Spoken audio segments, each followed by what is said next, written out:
బొక్కబోర్లా పడ్డ బుడ్డోడు ఊపిరి పీల్చుకున్న SRH fans. Mumbai Indians, Royal Challengers Bengaluru లాంటి పెద్ద టీమ్స్ ను తన విధ్వంసకరమైన బ్యాటింగ్ తో షేక్ చేసిన వైభవ్ సూర్యవంశీ ఈ రోజు మాత్రం పూర్తిగా ఫెయిల్ అయ్యాడు. ఎస్ఆర్హెచ్ వేసిన స్ట్రాంగ్ వ్యూహంలో చిక్కుకున్న వైభవ్ ఏ మాత్రం సెట్ కాకముందే అవుట్ అయ్యాడు. అది సాధారణ అవుట్ కాదు.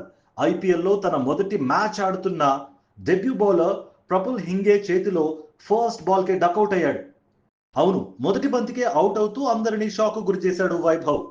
ఇంతకు ముందు మ్యాచ్ లో అతని దూకుడు చూసిన ఫ్యాన్స్ కి ఇది నిజంగానే పెద్ద సర్ప్రైజ్. కానీ అసలు కథ ఇక్కడే మొదలైంది.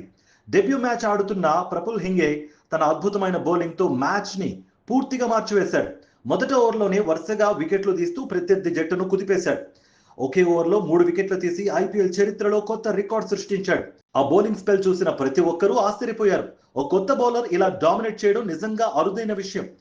ఇదే క్రికెట్ అందం. నిన్న హీరో అయిన ఆటగాడు ఈ రోజు జీరో అవుతాడు.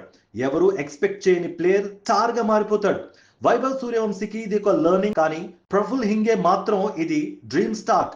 మీ అభిప్రాయం ఏంటి? వైభవ్ మళ్ళీ కంబ్యాక్ ఇస్తాడా? ప్రఫుల్ హింగే నెక్స్ట్ స్టార్ అవుతాడా? కామెంట్ రూపంలో చెప్పండి. మరిన్ని ఇలాంటి క్రికెట్ అప్డేట్స్ కోసం లైక్, షేర్, సబ్స్క్రైబ్ చేయడం మర్చిపోవద్దు.